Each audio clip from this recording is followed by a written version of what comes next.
अच्छा, अभी देखो सैमसंग का A14 सबसे ज्यादा डेड कंडीशन में शायद आता है। किस कंडीशन में आता है? डेड कंडीशन में आता है। अभी मान लो चार्जिंग पे हमने लगा के चेक किया, 0.4 दिखा रहा है। कितना दिखा रहा है? 0.4, 0.3। तो क्या चेक करोगे? सबसे पहले आपकी प्रायोरिटी है कि आपको जो है इसके एलडीओ चेक करने सारे।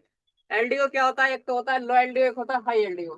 ठीक है, यानी जितना भी बक के वोल्टेज रहते हैं जो पावर आईसी के आजू बाजू आपको देखने को मिलेंगे, ये सारे बक वोल्टेज होते हैं और बक कॉइल्स होती हैं।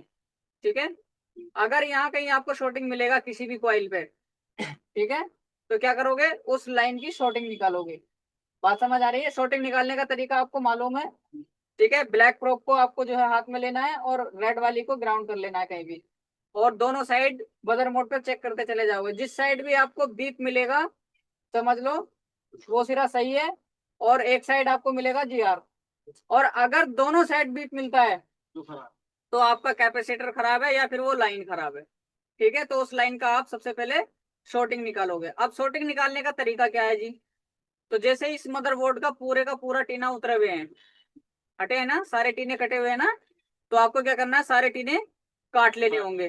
ठीक है, अब टीने काटने के बाद रोजिन अप्लाई करना है।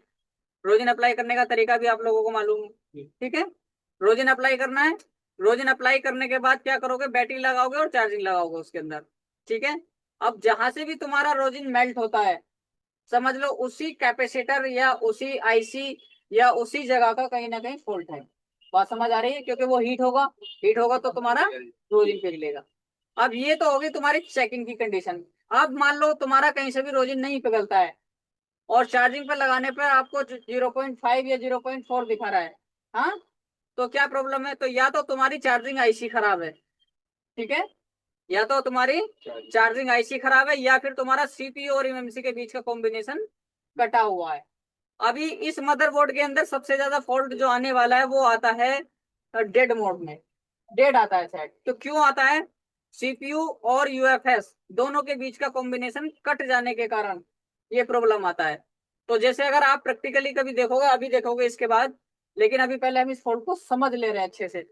अब मान लो तुमने क्या किया कि चार्जिंग लगाया भैया, चार्जिंग लगाया 0.4 ले लिया, तो तुम्हारा चार्जिंग का लाइन ओके है। लाइन ओके है, हो सकता है तुम्हारा आईसी खराब हो, केवल लाइन तुम्हारा ओके है।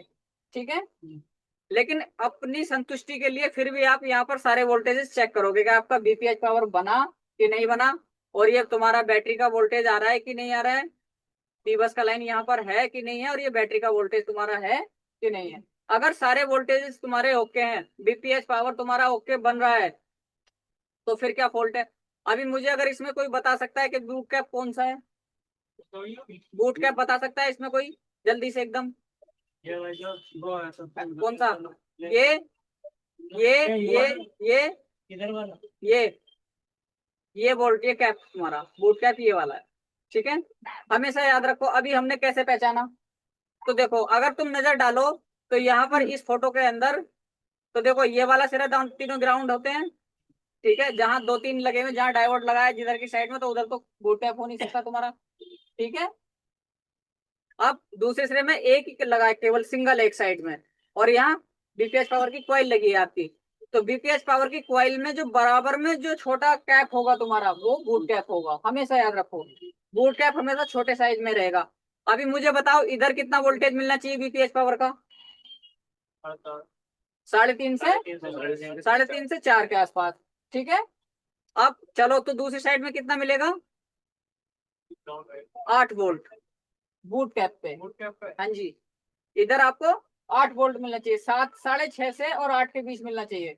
अगर ये वोल्टेज तुम्हें प्रॉपर मिल रहा है तो फिर तुम्हारा बीपीएच पावर प्रॉपर ओके बन रहा है। ठीक है, अब आगे चलते हैं, आगे चलते हैं, आगे चेक करेंगे। क्या चेक करना है?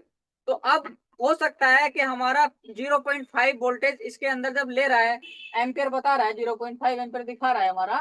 हाँ, और वोल्टेजेस हमारे सारे ओके, तो हो सकता है हमारी चार्जिंग आईसी भी ओके हो। हाँ, तो आप क्या करेंगे? तो आपको कुछ भी नहीं करना है। सबसे पहले आपने ये भी देख लिया कि यार हमारे सेट में कहीं शॉर्टिंग भी नहीं है, आईसी भी हमारी ये वाली ओके है। तो अब क्या करें? हाँ, तो अब क्या करना है आपको? सिंपली ये उतारना है आपको सीपीयू। ठीक है, या तो सीपीयू उतार लो या पहले यूएफएस उतार लो, दोनों में से एक आईसी। और अधिकतर आप अगर यूएफएस उतारोगे तो अच्छा रहेगा, ठीक है। पहले पहले आप यूएफएस उतारोगे तो अच्छा रहेगा, क्योंकि इतनी जल्दी इसके ट्रैक नहीं कटते हैं जितनी जल्दी इस एमएमसी की यूएफएस के नीचे के कट जाते हैं। तो मैं कुछ आपको 2 से 3 ट्रैक बताने वाला हूँ जो सबसे ज्यादा इसके ब्रेक आते हैं, और देखने में लगता है कि हमारे ट्रैक बिल्कुल ओके हैं। जैसे वो पिछली वाली वीडियो हमने बनाई थी, कल की शायद वो वीडियो है चार्जिंग वाली, जो इसका I2C प्रोटोकॉल कटा हुआ था, ग्रुप में वीडियो डाली हुई है वो, उसको देखना एक बार। I2C प्रोटोकॉल कटा हुआ था उसका, जिस वजह से हमको प्रॉब्लम आ रही थी, और वो बड़े अच्छे अच्छे टेक्नीशियनों से वो लेट वापस होकर के आया था, ठीक है। तो इस मॉडल में क्या करना है, बहुत ज्यादा टेक्नीशियन के सर में दर्द बना हुआ है ये मॉडल A14। क्या, किस लिए बना हुआ है, देखो इसका एक तो ये वाला लाइन, ये लाइन सबसे पहले कट जाता है इसका, लेकिन देखने में लगता है कि ये बिल्कुल ट्रैक हमारा ओके है, दिखाई देगा ट्रैक ओके, लेकिन ये कट जाता है इसका कॉम्बिनेशन बीच में से, ठीक है। तो कटता भी इधर के एरिया से ही है, इतने ही एरिया से कटता है, और एक ये लाइन और एक ये लाइन। तो आपको ये 3 से 4 लाइन का जीआर, इतने हिस्से का ये जो लाइन है ना आपकी, इसका इतना जीआर जरूर चेक करना है, ये वाला इतने हिस्से का जीआर तो लेना ही लेना है, आलस कोई नहीं करना। अगर तुम्हारा सीपीयू लगा हुआ है इधर सही, ये वाला सीपीयू ठीक बैठा हुआ है, और इधर हर एक पॉइंट पे आपके जीआर प्रॉपर मिल रहा है, तो समझ लो तुम्हारा पैड सही है, ठीक है। तो एक बार रिवॉल्व करके पहले इसको डाल दो आप, हो सकता है आपका सेट चालू हो जाए। लेकिन ध्यान रहे आपको बराबर वाली आईसी को और इस वाली आईसी को दोनों को प्रोटेक्ट करना है, किसी टीने से या किसी कॉइन से, ठीक है। वीडियो रिकॉर्ड हो रहा है, इसको लीकेज नहीं करना है किसी को भी, बात समझ आ रही है, आप लोगों के लिए बना रहा हूँ, ठीक है। एक एक पॉइंट का आप जीआर लोगे। अब आपने जीआर लिया, अगर मान लो इसका जीआर कटा हुआ मिला, तो आप क्या करोगे, उसी लाइन को आगे देखोगे और उसको स्क्रैच करके यहाँ तक पैड बनाओगे। जीआर के लिए वैसा इसको वोल्टेज होंगी, जीआर मिलेगा आशीष, ग्राउंड रेजिस्टेंस आपको यहाँ देखने के लिए मिलेगा, ठीक है।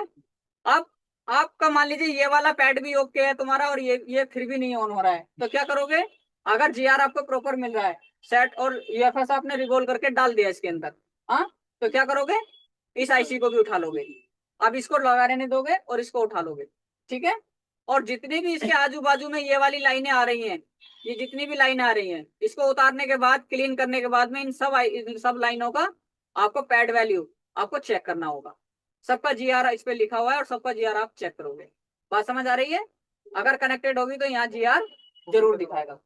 बात समझ आ रही है, अगर ये कॉम्बिनेशन आपका सही है तो इधर के लाइनों पे भी आपका जीआर दिखाएगा। अब मान लो जीआर आपको प्रॉपर मिल रहा है, हाँ, लेकिन सेट फिर भी ऑन नहीं हो रहा था, तो क्या करोगे, आपको सीपीयू रिवॉल्व करके डाल देना है, ठीक है। अब सीपीयू आपने रिवॉल्व कर दिया, यूएफएस आपने रिवॉल्व कर दिया, चार्जिंग आईसी भी आपने रिवॉल्व कर दी, तो इधर का सेक्शन आपका ओके हो चुका है। लेकिन एक चीज का ध्यान रखना है, जब आप इसको रिवॉल्व करते हैं, और ये 90% टेक्नीशियंस की यही प्रॉब्लम है, जब इस सीपीयू को अपन रिवॉल्व करते हैं तो क्या होता है कि इस वाली आईसी पे और एक इस आईसी पे, इस आईसी पे, इन पे हीट लग जाती है, और जब हीट लग जाती है तो ये आईसी क्या होती है, मेल्ट हो जाती है, हाँ। जब बोले मेल्ट हो जाएंगी तो फिर कंडीशन तो सेम की सेम ही रहेगी, जब आपके I2C प्रोटोकॉल में शॉर्टिंग बन जाएगी, हाँ, मान लो ये डेटा सीएलके का लाइन है और ये एक दूसरे में आपस में भिड़ जाएंगी, तो उसके सेट ऑन होगा, बिल्कुल नहीं होगा, सेम प्रॉब्लम दिखाएगा। तो आपको क्या करना है, जब तक सेट ऑन नहीं होगा इन सारी आईसीओ को आपको रिवॉल्व कर देना है, जी, एक एक करके देखते रहेंगे बार बार, ठीक है। लेकिन आपकी मेहनत ये जाया नहीं जाएगी, 100% सेट ऑन हो जाएगा, गारंटेड। अगर फिर भी नहीं होता है, मान लो इधर का सारा सेक्शन आपने रिवॉल्व कर दिया, सेट फिर भी चालू नहीं हुआ, अभी क्या दिखा रहा है कि भैया 80 तक जा रहा है, 100 तक जा रहा है, 90 तक जा रहा है, हाँ, या 120 तक सेट जा रहा है, तो क्या है, फिर तुम्हारा सॉफ्टवेयर करप्ट है। क्या प्रॉब्लम है, सॉफ्टवेयर करप्ट है। अब आपको जरूरत पड़ेगी इजीजेटेक की, समझ रहे हो।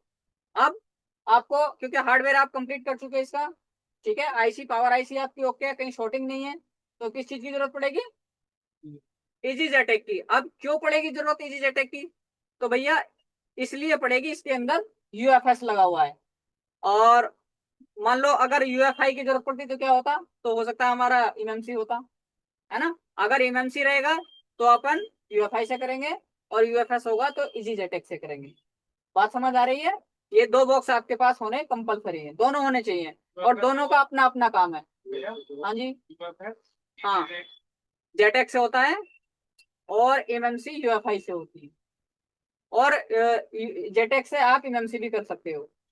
बात समझ आ रही है, यूएफआई से केवल आपको एमएमसी ही होगा, क्योंकि यूएफएस पे प्रॉपर काम नहीं करता है, वरना इसका बॉक्स आता है अलग से, एक और कन्वर्टर आता है, लेकिन वो प्रॉपर काम नहीं होता उससे।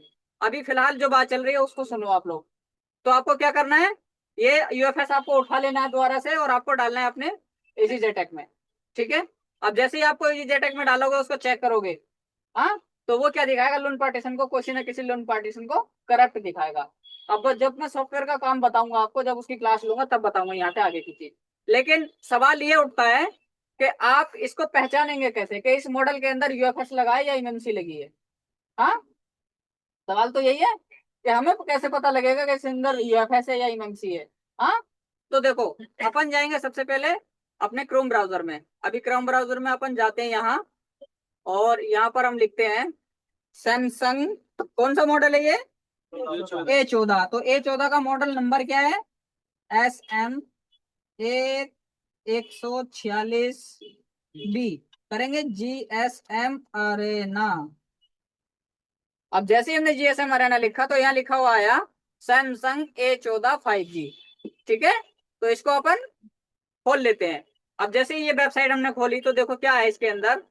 देखो इसका फुल स्पेसिफिकेशन दिया हुआ है। तो क्या स्पेसिफिकेशन है, तो देखो भैया, इसके अंदर टोटल डिटेल इसकी आ रही है। हाँ, सीपीयू लगा है कौन सा, octa core CPU, octa core. Chipset कौन सा है, एक्जीनोस का, कौन सा। अभी देखो, ये दो तरीके के आते हैं, ये दो तरीके के आते हैं, एक्जीनोस में भी है और मीडियाटेक में भी है। ठीक है, एक्जीनोस का सीपीयू भी दिया है इस मॉडल में और मीडियाटेक का भी दिया हुआ है। उसके बाद जीपीयू लगा है। अभी जीपीयू अगर बोले तो सीधा सीधी बात है यूएफएस है, जीपीयू को ही यूएफएस बोला जाता है। अभी मान लो कोई और मॉडल है आपका, जैसे अगर तुम यहाँ कंफ्यूज हो रहे हो तो हम यहाँ देख लेते हैं। मान लो कोई ओप्पो F21 है, यहाँ लिख लेते हैं ओप्पो F21। अरे कहाँ चल रहा है भाई कीबोर्ड, ओप्पो F21 प्रो। ठीक है, लिखेंगे GSM अरेना। तो देखो इसका स्पेसिफिकेशन हमने खोला। ठीक है, अभी यहाँ देखो आप,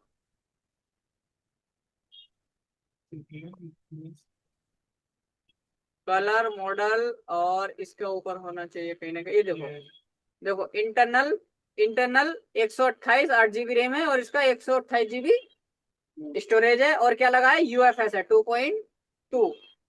ठीक है, यूएफएस कितना है, 2.2। ऐसे ही इसके अंदर लगा हुआ है सैमसंग वाले के अंदर, सैमसंग वाले के अंदर भी यूएफएस 2.2 लगा हुआ है। लिखा हुआ होता है यूएफएस के लिए होता। हाँ, नहीं, वो सीपीयू के लिए आता है। अरे चिराग, तेरी मीटिंग एंड होने वाली है भाई, चल रुक जा, अभी चलने दे, 10 मिनट है अभी। ऐसे ही इसमें अभी यहाँ पे जीपीयू लिखा हुआ है, तो जीपीयू लिखा तो इसके अंदर यूएफएस दिया हुआ है। बात समझ आ रही है, ये रिकॉर्ड हो तो रहा है ना, यूएफएस को अपन ये क्या रिकॉर्ड हो करेंगे। रहा है ना। हाँ, रिकॉर्ड हो रहा नहीं आज भाई। यूएफएस को क्या करेंगे, इजी जेटेक में डालेंगे। इजी जेटेक में डालने के बाद क्या करना है, अभी देखो आपने क्या किया, यूएफएस निकाला, इजी जेटेक में डाला। ठीक है, वहां पे कोई से उनको ये या तो जीपीटी पार्टीशन को करप्ट दिखाएगा या कोई से उनका एरर देगा। तो आपको क्या करना है, सिंपली उसके अंदर, हेलो, सिंपली उसके अंदर डाल देना है आपको डंप।